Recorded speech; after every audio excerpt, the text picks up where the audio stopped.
আসসালামু আলাইকুম ওয়া রাহমাতুল্লাহি ওয়া বারাকাতুহু। আলহামদুলিল্লাহ আলহামদুলিল্লাহি ওয়াস সালাতু ওয়াস সালামু আলা রাসূলিল্লাহ ওয়া আলা আলিহি ওয়া আসহাবিহি আজমাইন, আম্মা বাদ।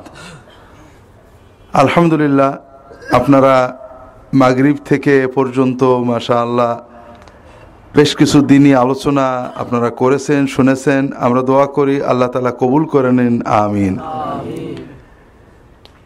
আসলে মানুষের সবচেয়ে ব্যস্ত জায়গা হলো বাজার, আর সবচেয়ে নিরিবিলি বরকতের জায়গা হলো মসজিদ।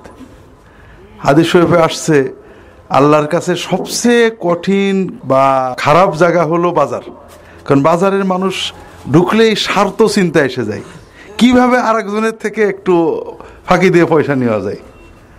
আর আল্লাহর কাছে সবচেয়ে প্রিয় জায়গা হলো মসজিদ, এখানে আসলে মানুষ স্বার্থ ভুলে যায়, কি করে আল্লাহর কাছে মাপ নিয়ে যায় সেই চিন্তা করে।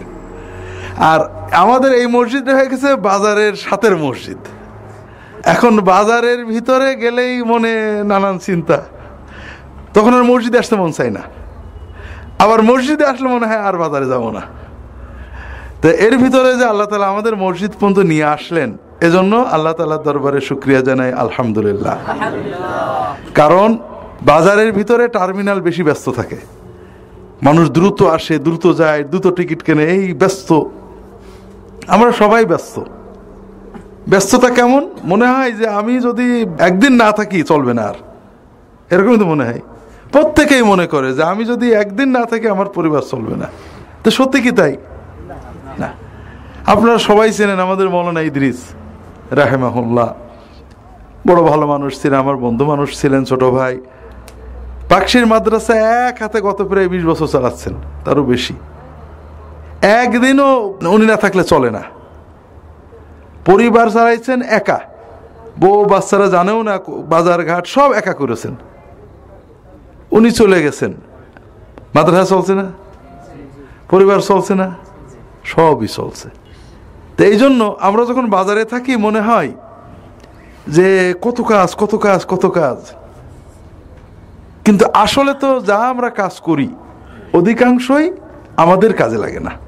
অধিকাংশ আপনাদের বলেছে কি না, মাঝে মাঝে বলি যে আমার নানি ছোটবেলায় কিছু ছড়া পড়তেন, তার একটা হলো বোকা নিয়ে। বোকা নম্বর 1, হাসে ফ্যাক ফ্যাক। বোকা নম্বর 2, পরের মাথায় পোষে হুই। বোকা নম্বর 3, ঋণ করে দেয় ঋণ। এরকম কি কি অনেক পড়তেন আর কি। তাহলে বোকাদের অন্যতম হলো যে পরের মাথায়, পরের জাংলায় পুঁই শাক বসে। আপনিও বলবেন, কেউ যদি পরের জায়গায় গাছ লাগায়, কেউ যদি নিজে পুঁই শাক পরের গাছ দিয়ে দেয়, বলবো এটা বোকা, খাইতে পারবে, কোনো নিশ্চয়তা নেই, গাছ লাগালো, ঠিক না? কিন্তু আমরা কি চিন্তা করতে গেলে সবাই কিন্তু এরকম বোকা। আমরা এই যে টার্মিনালে কাজ করছি, বাজার করছি, বাড়ি করছি, টাকা জমাচ্ছি, সবই আমার, কিন্তু আমি কট্টক খাবো, কিছুই আমার না, কিছুই আমার না। তার মানে এই নয় যে আমরা এগুলো করবো না, করব, এগুলো করতে হবে। এগুলো করতে হবে দুটো জিনিস মনে রাখ, দুটো শুধু জিনিস, বেশি কিছু না। একটা হলো করার সময় একটু আল্লাহর দিকে খেয়াল রাখতে হবে, আর একটা হলো করার পাশাপাশি আমার যেটা আসল ওটা বাদ দেওয়া যাবে না। আমার যেটা আসল ওটা বাদ দেওয়া যাবে না। এই দুটো জিনিস খুব খেয়াল রাখতে হবে।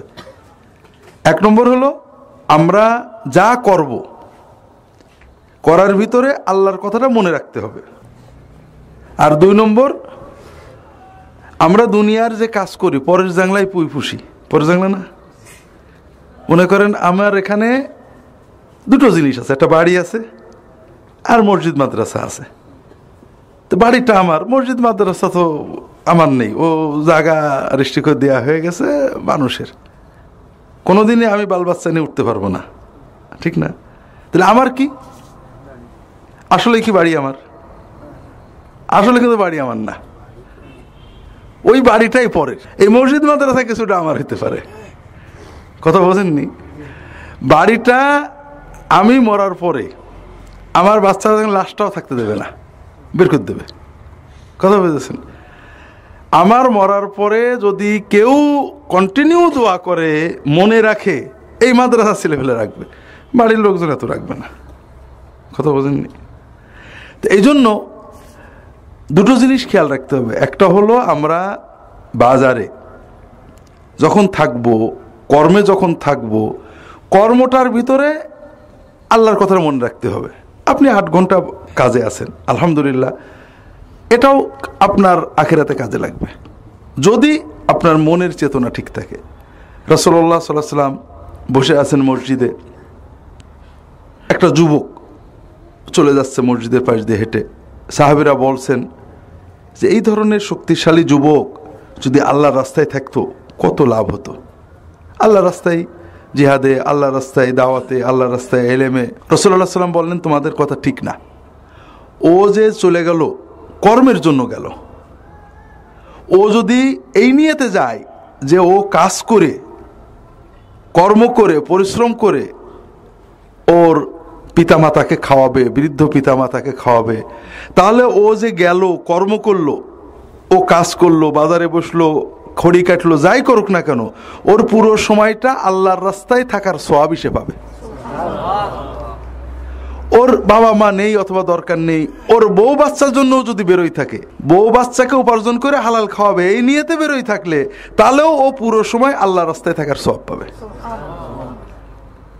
ওর বাচ্চাও নেই অথবা মা বাবাও নেই অথবা মা বাবার দরকার নেই, নিজে কারোর কাছে হাত পাতবে না, নিজের কামাই করে নিজের পায়ে দাঁড়ায় চলবে, নিজের টাকা ব্যয় করবে, নিজের টাকা খরচ করবে, এই নিয়েতেও যদি বেরোই তাহলেও ও আল্লাহর রাস্তায় থাকার সওয়াব পাবে। তাহলে প্রথম যেটা মনে রাখতে হবে সেটা হলো আমরা দুনিয়াদারি আমাদের করতে হবে, এটা দুনিয়াদারি না। যদি আমার মনের গতি আল্লাহর দিকে থাকে এটাও ইবাদত, ঠকবো না, এটা আমার হবে। অর্থাৎ বাড়ি আমি থুয়ে যাব, কিন্তু বাড়ির যে সওয়াব আমার সাথেই জান্নাতে চলে যাবে যদি আমার নিয়ত ঠিক থাকে যে আল্লাহ বাড়িটা বানাচ্ছি, বাল বাচ্চা পর্দার সাথে থাকবে, আমি ব্যবসা করছি, টাকা পয়সা কামাই করে নিজে খাবো, আব্বা আম্মার দেবো, গরিব দুঃখীর দেবো, আল্লাহ একটু বরকত দিও, তাহলে টাকা পয়সা হয়তো বাল বাচ্চাই খাবে, কিন্তু সওয়াব টাকার আমার চলে আসবে। এটা হলো প্রথম, যে আমরা বাজারে ঘাটে যেখানেই থাকবো, কর্ম করব, আল্লাহর দিন মানে আল্লাহ তাআলা আমাদের দিন দিয়েছেন, আমরা জানি আমরা মুসলমান, আমরা যদি দিন পালন করি তাহলে আল্লাহর তো খুব লাভ হয়, ঠিক না? আল্লাহর লাভ হয় না? আমরা নামাজ পড়ে আল্লাহর লাভ হয় না? আমরা রোজা রাখলে আল্লাহর লাভ হয় না? হ্যাঁ, আল্লাহ যে দিন দিয়েছেন এটা আমাদের লাভের জন্য, ঠিক না? আমরা লাভ বুঝতে পারি না বলে অনেক সময় ইবাদত করি না। যেমন ছোট বাচ্চা, মা যখন বকাবকি করে, এইটা খা, এটা খা, এটা খাস নে, মা যে এত কিছু বলে, মা কি মার স্বার্থেই তো বলে না বাচ্চার স্বার্থে? কথা বোঝেন না? আমরা জানি, আমরাও যখন ছোট ছিলাম, মায়ের ধর মা বেশি করেছে না বাপ? মা একটু করে। আচ্ছা, হুকুম মা বেশি করে না বাপে? সারাদিনে বাপ হয়তো 5টা হুকুম করে, মা হাঁকতে গেলেও বলে দেয় এইভাবে হাঁকবি, ঠিক না? খাইতে গেলে বলে এইভাবে খাবি। এত কিছু যে মা বলে, তো মায়ের স্বার্থে। কার স্বার্থে? হ্যাঁ, তাহলে আল্লাহ আমাদের বিভিন্ন হুকুম হাকাম যা দিয়েছেন আমাদের স্বার্থে। সন্তান অনেক সময় বোঝে না যে আমার লাভ, এই জন্য খাইতে চায় না, কাজ করতে চায় না, দাঁত মাজতে চায় না, সকালে দাঁত মাজে না। মা, আমার বেগম সাহেব এখনো আমার মেয়ে রাখো, এই দাঁত মেজে ঠিক করে। আমার ছেলে যখন রিয়াদে ফোন করে, ঠিক করে দাঁত মেজে নখ কেটেছো জিজ্ঞেস করে। তাহলে মা যে এগুলো বলে কার জন্য? সন্তানের জন্য। কি হবে এটা করলে সন্তান এসে বোঝে না, এই জন্য মার কথা শুনে ঠিক মতো নখ কাটে না, নখে ময়লা জমে রয়েছে। বাপ কিন্তু অত দেখে না, কে দেখে? মা এগুলো বেশি দেখে। তাহলে আমরা যে ইবাদত করি, এই ইবাদতের মাধ্যমে উপকার কার হয়? আমার হয়। এইটা যদি আমরা বুঝি তাহলে আমরা আরো বেশি ইবাদত করতে পারতাম। দ্বিতীয় হলো, যেহেতু আল্লাহ দিন দিয়েছেন আমাদের জন্য, কাজেই আল্লাহ তাআলা আমাদের যেটাতে উপকার, আল্লাহর ওটাই ইবাদত। আমরা বুঝি না। একটা হলো আমরা মনে করি নামাজ রোজা ইবাদত, কিন্তু এই যে বোর সাথে কথা বলছি, ছেলের কথা, দোকানে বসে আছি, এগুলো বোধহয় দুনিয়ার কাজ, আমরা যা ইচ্ছা করবো, তা না। কিন্তু নামাজ রোজা যেমন ইবাদত, পরিবারের কাজ ইবাদত, বউর সাথে গল্প করা ইবাদত, ছেলের সাথে মসজিদে যাওয়া ইবাদত, দোকানে বসে আল্লাহর হুকুম মতো চলা ইবাদত, সবগুলো ইবাদত। সবগুলোতেই আল্লাহ তাআলা আমাদেরকে সওয়াব দেবেন। এই জন্য আপনি যদি ব্যবসাটাও করেন সুন্দর করে, দোকানে একটা লোক আসছে, আপনি ভালো কথা বললেন, তাকে ফাঁকি দিলেন না, তাকে সঠিকভাবে কথা বললেন, এটা আপনার ওই মসজিদে বসে নামাজের উপরে তাসবিহ করলে যেমন সওয়াব, এর চেয়েও বেশি সওয়াব হবে। রাসূলুল্লাহ সাল্লাল্লাহু আলাইহি ওয়াসাল্লাম বলছেন, দেখেন এইটা কিন্তু কারোর ক্ষেত্রে নেই। আত-তাজিরুস সাদুকুল আমিন, যে ব্যক্তি ব্যবসা করে, সে কাউন্টারের ব্যবসায়ী হোক আর প্লেনের ব্যবসায়ী হোক, সবই তো ব্যবসা। কাউন্টারের ব্যবসা না, আমি টিকিট কিনবো বিক্রি করে ব্যবসা না, দোকানের ব্যবসা না, ট্রাকের, সবই ব্যবসা। রাসূলুল্লাহ সাল্লাল্লাহু আলাইহি ওয়াসাল্লাম বলছেন, আত-তাজিরুস সাদুকুল আমিন, আস-সাদিকুল আমিন, যে ব্যবসায়ী সত্য কথা বলে, মানে খেয়ানত করে না, প্রতারণা করে না, এই দুটো গুণ যার আছে, সত্য আর আমানত আদায় করে। আমানত আদায় করা, সত্য মানে আমি সত্য বলেছি, মিথ্যা বলবো না কোনো সময়। আর একটা হলো আমানত আদায় করব, যেটা দিতেছে যে ওইটাই দেবো, কমও দেবো না বেশিও দেবো না, তার যে আমানত সেটা আমি ঠিক করে দেব। এই আমানত আর সত্য, এই দুটো জিনিস যে ব্যবসার ভিতরে ধরে রাখতে পারবে, সে কিয়ামতের দিন নবীদের, শহীদ, আল্লাহর সবচেয়ে প্রিয় সিদ্দিক, তাদের সাথে এক কাতারে তার জান্নাত হয়ে যাবে। তাহলে বোঝা গেল সারা রাত তাহাজ্জুদ পড়েও কিন্তু বেজায় দেওয়া গেল না। কিন্তু ব্যবসায় যদি আপনি দুটো জিনিস, ব্যাস, সত্য কথা, আমানত, খেয়ানত করবো না, যা বলেছি তাই, তাহলে ব্যবসা ইবাদত। দুটো জিনিস, একটা হলো নিয়ত হতে হবে, আল্লাহ আমি আয় করে নিজে খরচ করব, বাপ মার দেবো, আত্মীয় স্বজনের দেবো, গরিব দুঃখের দেবো, মসজিদ, আল্লাহ একটু বরকত দিও। আরেকটা হলো ব্যবসায় দুটো জিনিস ধরে রাখতে হবে, সত্য কথা বলো, মিথ্যা বলবো না। অনেকে দোকানে গেলে, ভাই এত দেখি নিছি, বা আপনার তো বলার দরকার নেই, কত দেখি নিয়েছেন, আমি তো আপনার শুনতে চাইনি, খালি খালি মিছে কথা বলে গুনাহগার হেন না, আপনি বলবেনই তো কত, ভাই আমি এরকম বেচতে পারবো না, মিটে গেল। বান্দা যখন নিয়ত করে যে আমি মিথ্যা বলবো না, আল্লাহ ব্যবস্থা করে দেন। আর বান্দা যখন নিয়ত করে একটু মিছে টিছে বলে নি, যা আল্লাহ করে করবে, ও মিথ্যা দরজা খুলে গেলে আস্তে আস্তে আস্তে আস্তে মানুষ বেশি মিথ্যা, একদিন একটা বলে, পরের দিন দুটো বলে, তখন মিথ্যাটা সহজ হয়ে যায়। এই জন্য তাহলে আমরা বুঝলাম যে আমরা যে কাজগুলো করি এগুলোও ইবাদত।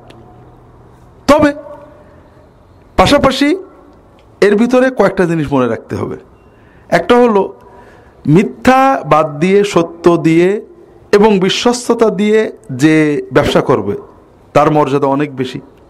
আবার ব্যবসায় কিন্তু বান্দার হক জড়িত। ব্যবসা মানে কি? লেন দেন। আপনি ঘরে বসে নামাজ পড়ছেন, ঘরে বসে মদ খেয়েছেন, একার। আর যখনই আপনি ব্যবসায় আসছেন, আপনার সাথে কেউ না কেউ আল্লাহর বান্দা জড়িত।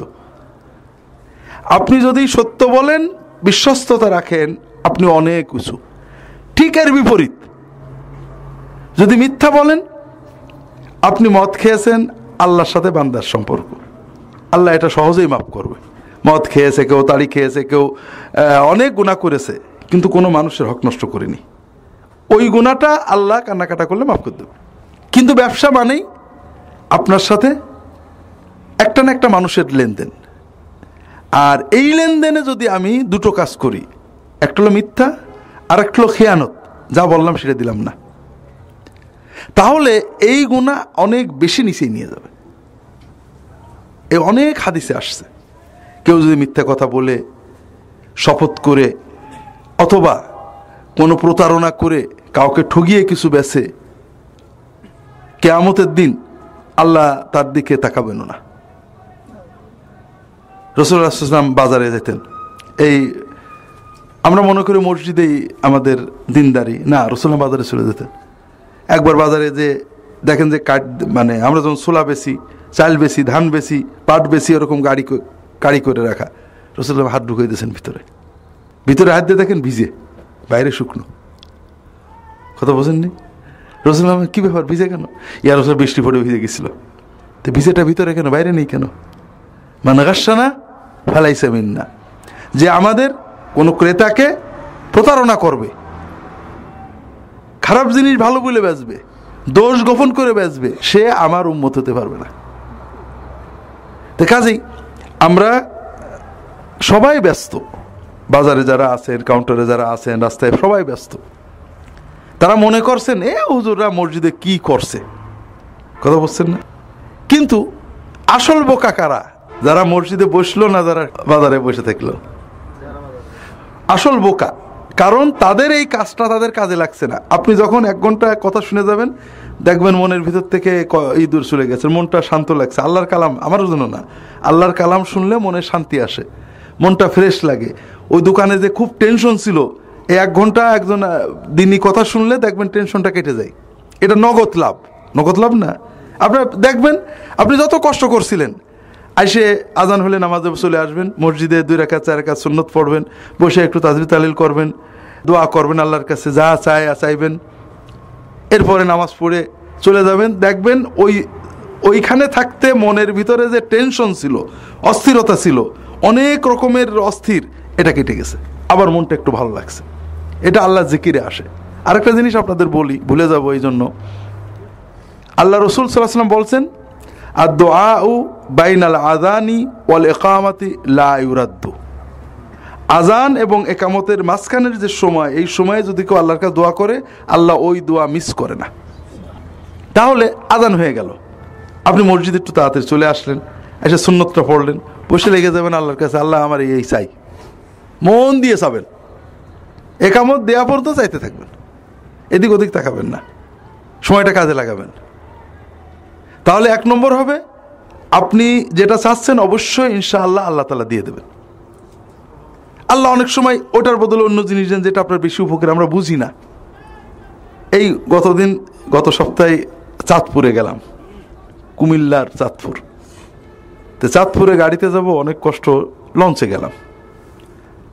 তো লঞ্চে 1.5টা লঞ্চ ঠিক করছি, বাইতুল মুকাররমে এমন জাম, সে জামে বাহাদিন বললাম টিকিট ফেরত না। আমি তখন 12:30 বাজে, তখনও গাড়ি নড়ে না। বলে টাকা তো ফেরত দিচ্ছে না, টিকিট কাটা হয়ে গেছে। বলে কাটা হলে গাড়ি চলে যাক, কি করবো? তো যাই হোক, পরে ওই মালিকের কাছে আমার নাম বলেছে, টিকিট ফেরেই দিয়েছে। অনেকে দেখে নাসিল, নামে টামে জানে, পিস টিভি দেখে ইত্যাদি, দিয়ে দিয়েছে টাকা। তো বাহাদিন যাইতে পারলো না, 2.5টার লঞ্চে টিকিট করলো। তা আমরা প্রায় অর্ধেক পথ গেছি। বাহাদিন বলছে যে, দুলা ভাই কারামতি আপনার না, আমার বুঝলাম না যে কি হয়েছে। বলে আমাদের 1.5টা লঞ্চের ইঞ্জিন নষ্ট হয়ে গেছে, এখন ওটা পানির ভিতর দাঁড়ায় আছে, আমরা আগে চলে যাবো না। কথা বুঝতে পারেননি? এটা বলার উদ্দেশ্য হলো, দুনিয়ায় আমি একটা চাচ্ছি, ওইটাই যে আমার ভালো আমি তো জানি না, কিন্তু আমার চাইতে হবে। আল্লাহ ওইটা দেবে, নইলে হচ্ছে একটা ভালো আমার দেবে। কথা বুঝতে পারছেন না? এই জন্য আমরা মসজিদে এসে চাওয়াই কৃপণতা করতে নেই। আল্লাহর কাছে চাইলে আল্লাহ খুশি হয়, মানুষের কাছে বারবার চাইলে মানুষ বেজার হয়, আর আল্লাহর কাছে না চাইলে আল্লাহ বেজার হন। তো এই জন্য আজান হয়ে গেছে, আপনি মসজিদে চলে আসছেন, অজু করে ফ্রেশ হয়ে 2-4 রাকাত সুন্নত পড়ে আপনি দোয়া করছেন আল্লাহর কাছে। তাহলে 1 নম্বর আপনি আল্লাহর কাছে সব জানাই দিলেন, এটা আপনি পেয়ে যাবেন। 2 নম্বর, এই যে আল্লাহর জিকির হলো, দোয়া হলো, মনের থেকে টেনশন চলে গেল। যে কয় মিনিট আপনি আল্লাহর কাছে দোয়া করেছেন, অন্তরে শান্তি আসছে, রহমত আসছে। এটা নামাজ থেকে বেরিয়ে গেলেই বুঝবেন যে অন্তরের ভিতর ভালো লাগছে। 3 নম্বর, এরপরে যখন আবার দোকানে যেয়ে বসবেন, তখন ওই গুনার কাজগুলো করতে মন চাবে না। আমি আল্লাহর কাছে গেছিলাম, সে একটু ভালো চলি। তো এই জন্য ভাইরা, আল্লাহ রসুল সাল্লাল্লাহু আলাইহি ওয়াসাল্লাম আমাদেরকে বাজারে কেমন থাকতে হবে, দোকানদারি কেমন করতে হবে, এগুলো সব শিখিয়েছেন। আমরা যখন বাজারে থাকবো, আমাদের একটু মনে রাখতে হবে যে এই যে কাজ আমরা করছি, এই কাজগুলো আমি জানি না আমি ভোগ করবো কিনা। কাজে এমন কিছু করব না যাতে আটকা পড়তে হয়। কিছু জিনিস আছে মানুষ মজা পায়, যেমন যারা হিরোইন খায়, আপনারা হয়তো টার্মিনালে 2-4 জন জানবেনও, যখন নেয় প্রথম মজা লাগে, কিন্তু যখন অভ্যাস হয়ে যায় তখন আর মজা থাকে না, কষ্ট হয়, পাগল হয়ে যায় না নিলে। আছে না এরকম? নিচ্ছে, টাকা খরচ করছে, মায়ের মাথায় লাঠি মেরে টাকা নিচ্ছে, নেশা করছে, কিন্তু ওই নেশার সময়ের পর আবার কষ্ট লাগছে। তাই আমরা যে দুনিয়ায় যে গুনাহগুলো করি, এই রকম গুনাহ আমরা করি, অন্যায় করি, মানুষের গাল দিই, ফাঁকি দিই, ধোকা দিই, কিন্তু এতে তো আমাদের কোনো লাভ নেই, কষ্ট থেকেই যাচ্ছে, অস্থিরতা থেকেই যাচ্ছে। এই জন্য আমরা বাজারে থাকবো যদি আল্লাহর 2টো কথা মানতে পারি। একটা হলো নিয়তটা ঠিক করব যে আল্লাহ আমার যা টাকা দিবা আমি তোমার পথে কিছু ব্যয় করব। নিয়ত কিন্তু ভালো রাখতে হবে, দিনের পথে ব্যয় করব, ছেলে পেলে দিনের পথে নেব, নিয়ত রাখতে হবে। আর নিয়ত কাজও করতে হবে। এমন না আজকে আমার 20 টাকা ভালো লাভ হয়েছে, 200 টাকা লাভ হয়েছে, ভালো বেচা কেনা হয়েছে, বাকি রাখবেন না। যেমন বাজার একটু বেশি করবেন, আল্লাহর পথেও দিয়ে দেবেন সঙ্গে সঙ্গে। আল্লাযীনা ইউনফিকুনা ফিস সাররা'i ওয়াদ দাররা, কম থাক বেশি থাক কিছু আল্লাহর দিতে হবে। কোথায় দেবেন? আল্লাহর দিতে হলে কোথায় দিতে হয়? কেন লাভ দিয়ে দেওয়া যাবে না? আল্লাহ তো লাভ দিয়ে থাকে না? হ্যাঁ, আল্লাহ লাভ দিয়ে থাকে না? ঝাউ দিয়ে থাকে না? হ্যাঁ, কথা হলো এই জায়গা কিন্তু মারাত্মক। এইটা যদি আপনাদের ভিতরে থাকে নামাজ রোজা পড়ে লাভ হবে না। এটা হলো শিরক। দেবেন কার? আল্লাহর। আল্লাহ লাউ দেও থাকে না, ঝাউ দেও থাকে না, ফুরফুরাও থাকে না, চরমনায় থাকে না, আট্টুসেও থাকে না, আজমিরেও থাকে না। আল্লাহ বলছেন আমার বান্দার কাছে আমি থাকি। কথা বুঝতে পারেননি? কাজেই আল্লাহর দিতে গেলে আর কারোর হাতে দিয়ে আল্লাহর কাছে যাবে এই চিন্তা করলে শিরক হয়ে যাবে। যেমন আপনি মার দেবেন, মার যে হাদিয়াটা দেবেন আপনি ডাইরেক্ট দিতে চান না ভাই দিয়ে দিক, ভাই তুমি মার এটা দিয়ে দিও, কোনটা চাইবেন? মার কাছে দেওয়ার একটা মজা আছে না? মা নেবে, দোয়া করে দেবে, ঠিক না? তো আল্লাহকে দিতে গেলে কোথায় দিতে হবে আল্লাহ বলে দিয়েছেন। ইয়াসআলুনাকা মাযা ইউনফিকুন কুল মা আনফাকতুম মিন খায়রিন ফালিল ওয়ালিদাইনি ওয়াল আকরাবিন ওয়াল ইয়াতামা ওয়াল মাসাকিন। আল্লাহ বলছেন যে আপনার কাছে প্রশ্ন করে মুসলমানরা কি ব্যয় করব। আল্লাহ বললেন যা ব্যয় করবা আল্লাহর পথে, প্রথম হলো পিতামাতার। প্রথম কার? বুঝেন ঠেলা? প্রথম কার? আমরা তো মনে করি প্রথম বউ, কিন্তু আল্লাহ কোনো জায়গায় প্রথম বউ বলেননি। প্রথম কে? পিতামাতা। এরপরে পিতামাতা সন্তানেরাও এদের ব্যয় করতে হবে। এরপরে এতিম, বিধবা, গরিব, অসহায় এদেরকে দেবেন, আল্লাহর কাছে জমা হয়ে যাবে। খবরদার মরা মানুষের দেবেন না। মরা মানুষের দিলে শেষ। জেতা মানুষের দেবেন, মরা মানুষের আমরা দিই না। হুজুর মরে কবরে শুয়ে আছে আমি টাকা দিয়ে আসলাম, হুজুরের অ্যাকাউন্টে যাবে নাকি? হ্যাঁ, কারা পাবে? বাটপাররা পাবে, হুজুর পাবে না। হুজুরের কাছে দিতে গেলে ও কবরের ভিতর হুজুর হাতে দিয়ে আসতে হবে। কিন্তু কাজেই যা আয় করবেন অবশ্যই সংসারে ব্যয় করবেন, পাশাপাশি আল্লাহর দেবেন। তবে আল্লাহর দিলে কোথায় দিতে হবে আল্লাহ নিজে বলে দিয়েছেন। আল্লাহ কোথাও বলেননি মাজারে পীর সাহেব হুজুরদের দিতে হবে। আল্লাহ বলেছেন নিজের পিতামাতার দিতে হবে, নিজে এতিমদের দিতে হবে, বউ ছেলে পেলে দিতে হবে, গরিবদের দিতে হবে, দিনের কাজে দিতে হবে। মাদ্রাসায় দেবেন, এতিমখানায় দেবেন, মসজিদে দেবেন, গরিব বিধবা, গ্রামে যারা বিধবা চিকিৎসা করতে তাদের দেবেন। আমাদের বড় অদ্ভুত পদভ্যাস, রোগী চিকিৎসা না করে মরে যায় কেউ দেয় না, কিন্তু মরার পরে কাফন কেনার টাকা সবাই দেয়, খানার টাকা দেয়, আছে না? না। আপনি জেতা থাকতে ওর একটা টাকা দিলে অনেক সব। কারণ রাসূলুল্লাহ বলেছেন কেউ যদি রুগী দেখতে যায় তাহলে 70,000 ফেরেশতা তার জন্য দোয়া করে। কারণ জীবিত মানুষ অসুস্থতা দেখতে গেছেন, তার মনটা ভালো লাগে। মরা মানুষ জানাজা পড়বেন, দাফন হয়ে যাবে, ব্যাস, তার জন্য দোয়া করবেন।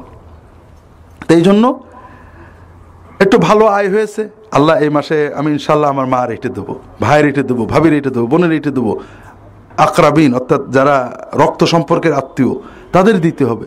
এদের ভিতরে যারা গরিব দুঃখী অসহায় তাদের দিতে হবে। এতে আল্লাহ সবচেয়ে খুশি হন। এই জন্য এটা করতে হবে। বউ বাচ্চা দিতে হবে। আপনি বউয়ের জন্য শাড়ি কিনেছেন, এটাও সদকা হিসেবে আল্লাহর কাছে জমা হয়ে যাবে। বাচ্চার জন্য কাপড় কিনেছেন, এটাও সদকা হিসেবে আল্লাহর কাছে জমা হয়ে যাবে। তবে সবগুলো শুধু বউরই দেবেন, শুধু ছেলের দেবেন, মা বাবার দেবেন না। আগে কিন্তু আল্লাহ মা বাবার নাম দিয়েছেন, কাজেই মা বাবাকে সবসময় আগের লিস্টে রাখতে হবে। দ্বিতীয় হলো যে আয়টা আমরা করব, একটা হলো নিয়ত ভালো রাখতে হবে, চেষ্টা করতে হবে, আল্লাহর কাছে সাহায্য চাইতে হবে। যেভাবে আয় করব এর ভিতরে যেন হারাম না ঢুকে এই জন্য চেষ্টা করতে হবে। হারাম ঢুকলে লাভ হয় না, হারাম টাকায় কোনো বরকত নেই, হালালে সব বরকত। সবচেয়ে বড় কথা ভাই, আমরা যারা সাধারণ মানুষ হারাম আয় করে কিন্তু আমরা দুনিয়ার সবচেয়ে বড় লোক হতে পারবো না, ঠিক না? পারবে কারা? রাজনৈতিক নেতারা, বড় বড় আমলা, বড় বড় ব্যবসায়ীর নাম বলবো না, তাদের এত টাকা আছে যে টাকার কোনো শেষ নেই, ঠিক না? তারা নাই দুনিয়ায় ফুর্তি করুক, আখেরাতে দুদকে গেল। আমরা দুনিয়াতেও কষ্ট করবো, আখেরাতে দুদকে যাবো, এটা লস না? আমরা হারাম করে কয় টাকা আয় করবো? বেশি তো না, ফুরোই যাবে। এই জন্য আমরা উপার্জন যেন হারাম না হয় এদিকে সবার খেয়াল রাখতে হবে। যদি আমরা আমাদের লেনদেনে সত্য কথা আর আমানত রাখতে পারি, ইনশাআল্লাহ নফল নামাজ না পড়েও, নফল রোজা না রেখেও, শবে বরাত না করে, শবে কদর না করে শুধু ফরজ ইবাদত আদায় করবেন আর ব্যবসায় সত্য কথা আর আমানত রক্ষা করবেন, ইনশাআল্লাহ কিয়ামতে আল্লাহর নবী, সিদ্দিক, সালেহীন, শুহাদাদের সাথে আপনাদের জান্নাত হয়ে যাবে। আর একটা জিনিস বলছিলাম যে আমাদের এই যে লেনদেন ব্যবসা বাণিজ্য করি এটা সবই ইবাদত হবে, তবে এর ফাঁকে ফাঁকে আল্লাহর সাথে সম্পর্কটা ভালো রাখতে হবে। রাসূলুল্লাহ সাল্লাল্লাহু আলাইহি ওয়াসাল্লামের সাহাবী, আমরা সিরাতুন নবী, মিলাদুন নবী, রাসূলের জন্ম, রাসূলের জীবনী, এগুলো নিয়ে আমরা আলোচনা করব। রাসূলুল্লাহ সাল্লাল্লাহু আলাইহি ওয়াসাল্লাম জীবন দেখেন। রাসূলুল্লাহ সাল্লাল্লাহু আলাইহি ওয়াসাল্লাম যখন ছোট ছিলেন কর্ম করতেন। 8, 10, 12, 14 বছর বয়সে উনি কি করতেন? ছাগল চড়াতেন পয়সা নিয়ে, বেতনে। কাজেই কিশোরদের জন্য অবসর থাকলে কাজ করা, গ্যারেজে কাজ করা, এগুলোই নবীর সুন্নাত। যখন একটু বড় হলেন ব্যবসা করতেন, চাচার সাথে ব্যবসা করতে সিরিয়া গেছেন। যখন আরেকটু বড় হলেন চাকরি আর ব্যবসা করতেন। তাহলে রাসূলুল্লাহ সাল্লামের সুন্নাত হলো কর্ম করো, কর্ম করো, কর্ম করো, আয় করো, নিজের পায়ে দাও, মানুষের দাও। রাসূলুল্লাহ সাল্লাল্লাহু আলাইহি ওয়াসাল্লাম যখন দ্বীনের দাওয়াত দিলেন, নবী হলেন 40 বছর বয়সে। রাসূলুল্লাহ সাল্লাল্লাহু আলাইহি ওয়াসাল্লামের নবী হওয়ার পরে প্রথম যারা ঈমান আনছিলেন, প্রথম খাদিজা তার স্ত্রী, এরপরে তার চাকর কৃতদাস যায়েদ ইবনে হারেসা, তার সাথে আলী ইবনে আবি তালেব, 3 জনই ঘরের লোক। এরপরে আবু বকর, 4 জন। এরপরে আব্দুর রহমান ইবনে আউফ, জুবাইর ইবনে আওয়াম, তালহা, ওসমান, এরা সবাই কয়েকটা জিনিস ছিল। এরা ছিলেন তরুণ, অল্প বয়স, কারোর বয়স 8, কারোর বয়স 12, কারোর বয়স 14, কারোর বয়স 20, বুড়ো ধারা না, সবাই জন। 2 নম্বর, এরা ইসলাম গ্রহণ করার পরে যে কাজ করেছেন, রাসূলুল্লাহ সাল্লামের সাথে থেকেছেন। যেমন মনে করেন আব্দুর রহমান ইবনে আউফ। আব্দুর রহমান ইবনে আউফ ঠিক প্রথম যে কয়জন ঈমান এনেছেন তাদের অন্যতম। নবীজি নবুয়াতের দাওয়াত দেওয়ার পরপর ঈমান এনেছেন। এরপরে যখন কাফেররা খুব অত্যাচার করলো, হিজরত করে আফ্রিকায় চলে গেছেন, আবিসিনিয়ায়, ইথিওপিয়া। সেখান থেকে আবার চলে আসছেন। কিভাবে আসছেন? মুসলমানদের উপর যখন খুব অত্যাচার হলো, আব্দুর রহমান ইবনে আউফ এবং আরো বেশ কিছু মুসলমান হিজরত করে চলে গেলেন আবিসিনিয়ায়। এর ভিতরে মক্কা একটা ঘটনা ঘটে। ঘটনাটা কি? মক্কার লোকেরা রাসূলুল্লাহ সাল্লাল্লাহু আলাইহি ওয়াসাল্লাম কিন্তু মানত না ওই সময়। আবু তালেব বেঁচে ছিলেন, মুহাম্মদ সাল্লাল্লাহু আলাইহি ওয়াসাল্লামের গায়ে হাত দিত না, তাকে দাওয়াত দিতে বাধা দিত, আর অন্যদের গায়ে হাত দিত। তার কোরআন তেলাওয়াত করতে দিত না, পড়তে দিত না, দাওয়াত দিতে দিত না। হঠাৎ রাসূলুল্লাহ সাল্লাল্লাহু আলাইহি ওয়াসাল্লাম সুযোগ খুঁজে খুঁজে কাবা ঘরের পাশে আরবের লোকেরা কাবা ঘরের ভক্ত ছিল। আরবের লোকেরা যে আল্লাহর ভক্ত ছিল আপনারা সবাই জানেন তো, তারা কিন্তু ইমানদার ছিল, আল্লাহ মানত, আল্লাহর ইবাদত করত, তবে শিরিক করত। তো রাসূলুল্লাহ সাল্লাল্লাহু আলাইহি ওয়াসাল্লাম যে কারোর কিছু না, হঠাৎ যেই কোরআন তেলাওয়াত শুরু করে দিয়েছেন, সূরা নাজম পড়া শুরু করে দিয়েছেন। কোরআন তেলাওয়াতের এত তাসির, সবাই মন দিয়ে শুনে, কেউ কোনো কথা বলতে পারছে না। রাসূলুল্লাহ কোরআন পড়েই যাচ্ছেন, পড়েই যাচ্ছেন। ওর ভিতরে লাতের কথা আছে, মানাতের কথা আছে, তার যে ঠিক না, আল্লাহর ইবাদত করতে হবে, আল্লাহ পড়েই যাচ্ছেন, পড়েই যাচ্ছেন। পড়ে শেষে, সেই সূরা নাজমের শেষে আল্লাহ সেজদা করতে বলেছেন, নবীজি সেজদা করেছেন। ওই যারা সেখানে ছিল সবাই সাথে সাথে সেজদা করে দিয়েছেন। সেজদা করে দিয়েছেন, দেখো সর্বনাশ। এই যে মোহাম্মদের কথা মতো সেজদা হয়ে গেল, কিন্তু করে ফেলেছে সবাই। কথা বুঝেছেন? আরবের লোকেরা আল্লাহর মানত, কিন্তু শুধু আল্লাহর কথা বললে খুশি হইতো না। 2-5 মিনিট আল্লাহর কথা, এরপরে আল্লাহর বন্দনার পরে সাথে কিছু তাদের যারা ভক্তি করত তাদের বন্দনা, ইব্রাহিম, ইয়াগুস, সোয়া, লাত, এদের কিছু বন্দনা করতে হবে, তখন সেজদা করবে। এজন্য আল্লাহ বলেছেন, যখন তুমি শুধু আল্লাহর কথা বলো ওরা, ওদের মন খারাপ লাগে। তুমি যখন আল্লাহর কথা বলার পরে বিভিন্ন আল্লাহর মাহবুব বান্দা যাদের ওরা ভক্তি করে, মানত করে, সেজদা করে, ওদের কথা বলো, তাহলে ওদের খুব মজা লাগবে। কিন্তু সূরা নাজমে শুধু আল্লাহর কথা বলা হয়েছে, আল্লাহর কথা বলা হয়েছে। এরপর নবীজি সেজদা করেছেন, ওরাও সেজদা করেছে। সেজদার পরে চিন্তা করছে যে কি হয়ে গেল। কিন্তু ওই হজের মক্কায় তো সবাই উমরায় আসে, কেউ কেউ দেখেছে যে মুহাম্মদ সাল্লাল্লাহু আলাইহি ওয়াসাল্লামের সাথে মক্কার লোক সবাই সেজদা করেছে, তাহলে তো মক্কার লোক সবাই মুহাম্মদের ধর্ম নিয়ে এনেছে। আস্তে আস্তে আস্তে আস্তে সেই আবিসিনিয়াতে চলে গেছে, মক্কার লোক সব মুসলমান হয়ে গেছে। তখন তার মোবাইল টোবাইল ছিল না যে জিজ্ঞেস করে নেবে। ওনারা আবার চলে আসেন, আইসে দেখে যে সর্বনাশ, তা তো না। এরপর আবার মদিনায় হিজরত করেছেন। মদিনায় হিজরত করার পরে যখন মদিনায় হিজরত করেছেন, একটা পয়সা পকেটে ছিল না, সব তো আরবের লোকরা কেড়ে নিয়েছে। মদিনায় গেলে রাসূলুল্লাহ সাল্লাল্লাহু আলাইহি ওয়াসাল্লাম মদিনার আনসারদের সাথে সাহাবীদের ভাই ভাই পাতায় দিয়েছে। আব্দুর রহমান ইবনে আউফ ইসলাম নিয়েছেন এই 20-22 বছর বয়সে, তো তরুণ মানুষ। আবিসিনিয়ায় গেছেন, আবার মদিনায় গেছেন, পয়সা কড়ি টাকা পয়সা বউ বাস, তখন বিয়েও করেননি। মদিনায় যে একেবারে টাকা পয়সা নেই, এক আনসারি সাহাবীর সাথে রাসূলুল্লাহ সাল্লাল্লাহু আলাইহি ওয়াসাল্লাম তার ভাই পাতায় দিয়েছেন যে আপনারা ভাই ভাই। আনসারি বাড়ি যে বলছে, দেখেন আমি মদিনার বড় লোক, আমার অনেক জমি আছে, বাড়ি আছে, আপনি অর্ধেক নিয়ে নেন। আপনি যে বাড়িটা চান সেটা আপনার, জমি অর্ধেক আপনার, আপনি যে জমিগুলো চান। আমাদের যদি এরকম প্রস্তাব কেউ দেয় খুশি হব না? কোনো মুরিদ যদি বলে হুজুর আমার এইটা নিয়ে, খুশি হয়ে যাবো, ঠিক না? ওই আব্দুর রহমান ইবনে আউফ বলছেন যে না, আপনার জমিতে আল্লাহ বরকত দিক, জায়গা বাড়িতে আল্লাহ বরকত দিক, আমার কিচ্ছু লাগবে না, শুধু আমার বলেন যে মক্কার মদিনার বাজারটা কোন জায়গায়, একটু পথ চিনে দেন, বাজারে যাবো, আর কিছু লাগবে না। তো এই যে বনু কায়নুকার ওখানে বাজার আছে, তো উনি সামান্য 2-4 টাকা ছিল, এটা দিয়ে বাজারে যে একটু ঘি কিনেছেন আর একটু পনির কিনেছেন, কিনে বসে গেছেন বেচতে। ওটা বিক্রি করে 2-1 টাকা লাভ হয়েছে, আবার কিনেছেন, আবার কিনেছেন। 10 বছর পার হওয়ার আগেই আব্দুর রহমান ইবনে আউফ সেই আরব দেশের সবচেয়ে বড় কোটিপতি হয়ে যান।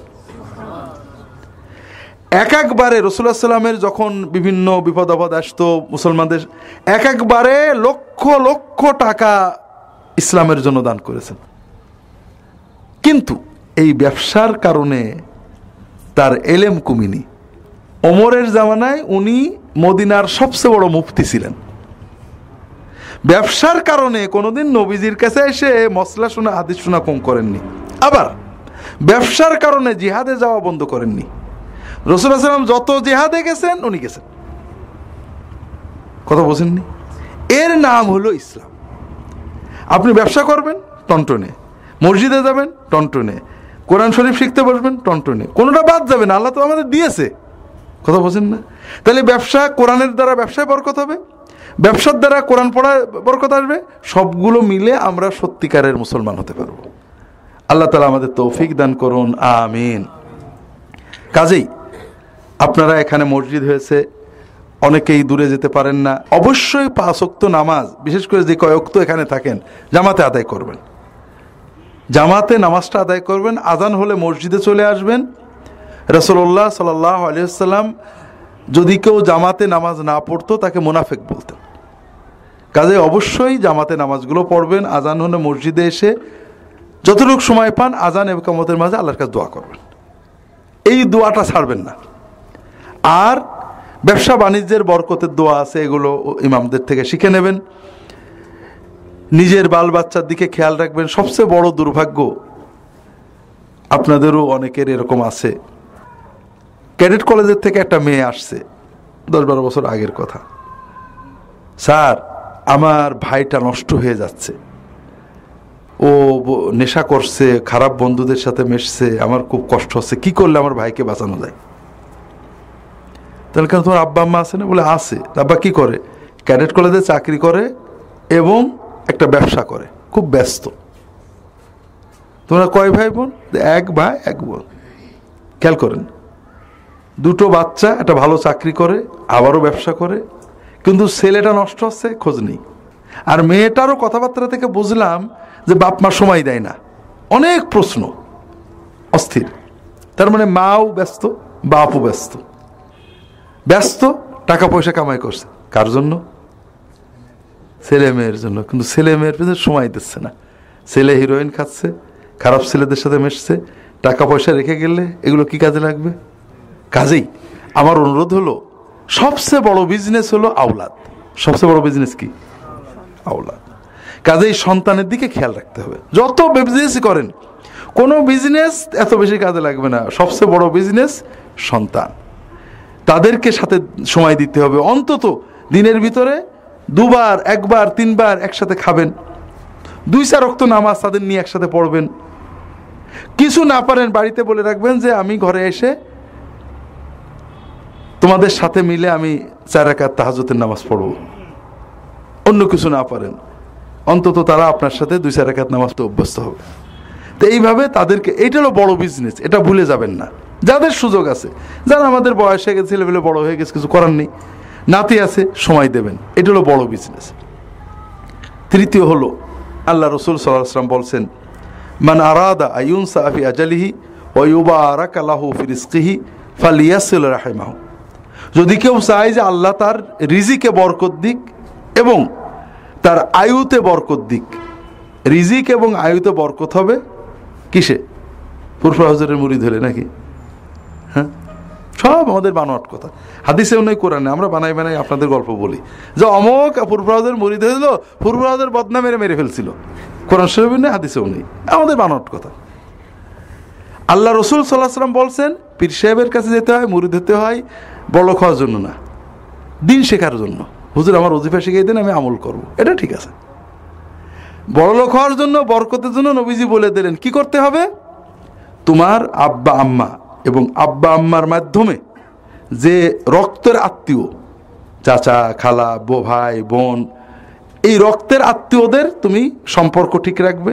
বাবা মার খেদমত, ভালো ব্যবহার, রক্তের সম্পর্কের আত্মীয়দের ভালো ব্যবহার, এইটা যদি মানুষ ঠিক রাখে, আল্লাহ তার আয়ুতেও বরকত দেবে, তার রিজিকেও বরকত দেবে।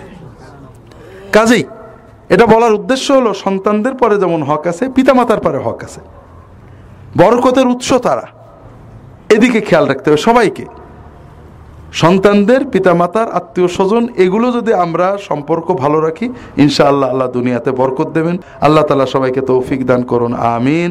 ওমা তৌফিক ইল্লা বিল্লাহ। আল্লাহুম্মা সাল্লি আলা মুহাম্মাদ ওয়া আলা আলিহি ওয়া আসহাবিহি আজমাইন। ফরজ নামাজের পর মোনাজাত করা যাবে কিনা, করলে গুনাহ হবে কিনা? আপনাকে মোনাজাত গুনার জন্য করেন না সওয়াবের জন্য করেন? হ্যাঁ, প্রশ্নটা কি করতে হবে? হ্যাঁ, প্রশ্ন করতে সওয়াব কত বেশি হবে। কথা হলো সওয়াব হবে কিনা, আর একটা হলো সওয়াব কোনটাই বেশি। কথাটা বোঝেন না? একজন বলল প্যারাসিটামল খাবো না ন্যাপা এক্সট্রা খাবো, কোনটাতে বেশি উপকার, ঠিক না?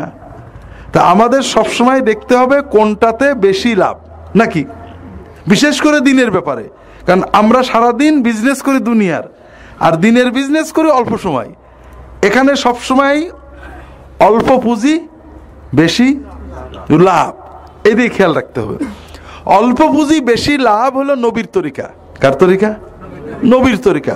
রাসূলুল্লাহ সাল্লাল্লাহু আলাইহি ওয়াসাল্লাম যে কাজ যেভাবে করেছেন ওইভাবে করলে সব বেশি হয়। রাসূলুল্লাহ সাল্লাল্লাহু আলাইহি ওয়াসাল্লাম নামাজের পরে মোনাজাত করতেন, তবে একা একা, সাহাবীদের নিয়ে কোনোদিন করেননি, এরকম কোনো রেওয়ায়েত নেই। তো একা করেছেন অনেক রেওয়ায়েত আছে, এই জন্য একা করা উত্তম। তবে সবাই মিলে করলে গুনাহ হবে এরকম না, গুনাহ এক জায়গায় হবে। সেই জায়গাটা আপনাদের একটু বুঝাই দিই। আপনারা কোরআন শরীফ পড়েন না? বসে পড়েন না দাঁড়ায়? বসে পড়ে।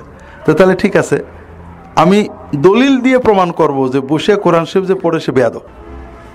আপনারা দেখেন দলিল কাটতে পারেন কিনা। কোরআন কার কালাম? আর সবচেয়ে বড় মর্যাদা কার দিতে হবে? আপনি সবার সাধারণ লোকের সাথে, এমপির সাথে দাঁড়াই কথা বলেন, আল্লাহর সাথে বসে কথা বলছেন, আপনি বেয়াদব না? ঠিক আছে না? যুক্তি গেল না একটা অকাট্য দলিল। নামাজ হলো আমাদের মডেল এবাদত। নামাজের ভিতরে আমরা অনেক এবাদত করি। নামাজে জিকির আছে না, তাসবিহ আছে না, তাকবীর আছে না, দরুদ আছে না, সালাম আছে না, দোয়া আছে না? নামাজে, নামাজে কিন্তু সব আছে। দরুদ শরীফ নামাজ আমরা পড়ি, বসে না দাঁড়িয়ে। সালাম শরীফ আমরা পড়ি, বসে না দাঁড়িয়ে। দোয়া শরীফ আমরা পড়ি, বসে না দাঁড়িয়ে। আর দাঁড়িয়ে কি করি? কোরআন শরীফ দাঁড়ায় পড়ি। তাহলে কি বোঝা গেল? সব ইবাদত বসে হবে, কোরআন কি করে হবে? তা আপনি বসে পড়েন, হবে না তো? দলিল কিন্তু অকাট্য, কথা বোঝেননি? কিন্তু আপনি বসে পড়েন। এখন তো আমরা সবাই দাঁড়িয়ে পড়বো, ঠিক আছে তো? এত দলিল দিলাম তারপর মানবেন না? কারণ দলিল আছে, সুন্নত নেই, নবীর তরিকা নেই। নবীজি নামাজে দাঁড়াই কোরআন পড়তেন, কিন্তু নামাজের বাইরে কখনো দাঁড়িয়ে কোরআন পড়তেন না, বসে কোরআন পড়তেন।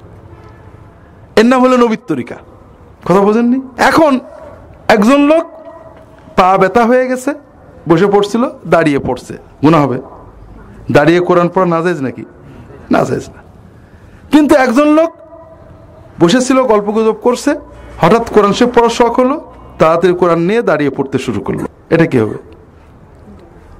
এটা কি হবে? গুনাহ কেন হবে? দাঁড়িয়ে পড়া তো জায়েজ। গুনাহটা কিন্তু দাঁড়িয়ে পড়াতে না, সে যে মনে করলো যে বসে পড়লে সওয়াব হবে না, কম সওয়াব হবে, দাঁড়িয়ে পড়লে আল্লাহ বেশি খুশি হবে, এই মনে করাটাতে গুনাহ হয়েছে। কি জন্য? সে মনে করলো নবীজি যে কায়দায় পড়তো ওই কায়দায় পড়লে সওয়াব কম হবে, আর আমি যে কায়দা পড়ি এটাতে সওয়াব বেশি হবে। তাহলে কার তরিকাকে ছোট মনে করলো? নবীর তরিকা। এই জন্য নামাজের পরে অবশ্যই মোনাজাত করবেন যার সুযোগ আছে, একা একা করলে বেশি ভালো। আপনার মনের কথা অন্তর দিয়ে আল্লাহর কাছে যাবেন। হুজুরের পিছনে করলে বড় সমস্যা। আমরা তো হুজুর কি বলি না বলে আপনারা বোঝেন না। আর আমি হয়তো বললাম আল্লাহ আমার মাফ করে দাও, আপনার দরকার আল্লাহ আমার ছেলের ভালো করে, আমি বললাম আল্লাহ আমার মাফ করে দাও, আপনারটা তো আমি চাইনি। কিন্তু সালামের পরে যদি আপনি মন দিয়ে আল্লাহর কাছে চান আল্লাহ আমার এটা লাগবে সেটা লাগবে, তাহলে ভালো হয় না? এটা নবীর সুন্নত। 2 নম্বর হলো যে সবাই মিলে ইমামের পিছনে মোনাজাত করলে গুনাহ হবে তা না, তবে যদি আপনি নবীর তরিকার চেয়ে এই তরিকাকে বেশি ভালো মনে করেন তখন গুনাহ হয়ে যাবে। কথা বোঝেননি? আপনি পা ব্যথা হয়ে গেছে, দাঁড়িয়ে কোরআন পড়েছেন, গুনাহ হবে না, কিন্তু বসে পড়লে সওয়াব কম হয়, বসে পড়া বেয়াদবি হয়, কাজেই দাঁড়াই পড়লে সওয়াব বেশি, তখন গুনাহ হবে, কারণ আপনি নবীর তরিকাকে খারাপ মনে করেছেন। কথা বুঝতে পেরেছেন? এগুলো নিয়ে ঝগড়া করবেন না। আমাদের দেশের মানুষ জানে না, নামাজই পড়তে পারে না, ইমাম দোয়া করে তারাও করে, এটা করলেই গুনাহ হবে তা না, তবে একা করলে সওয়াবটা বেশি হবে। জি।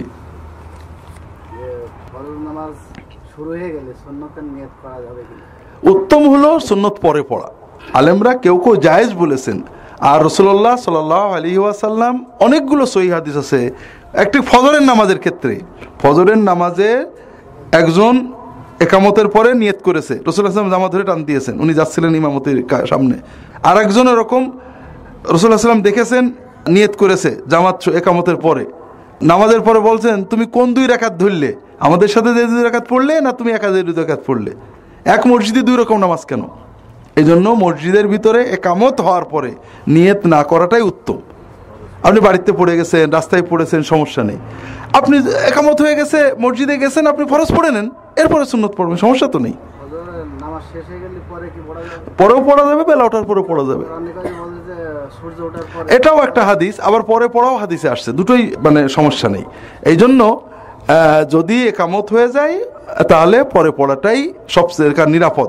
রাসূলুল্লাহ নিষেধ করেছেন, আলেমরা এটাকে ফরজ বলেননি, জায়েজ বলেছেন।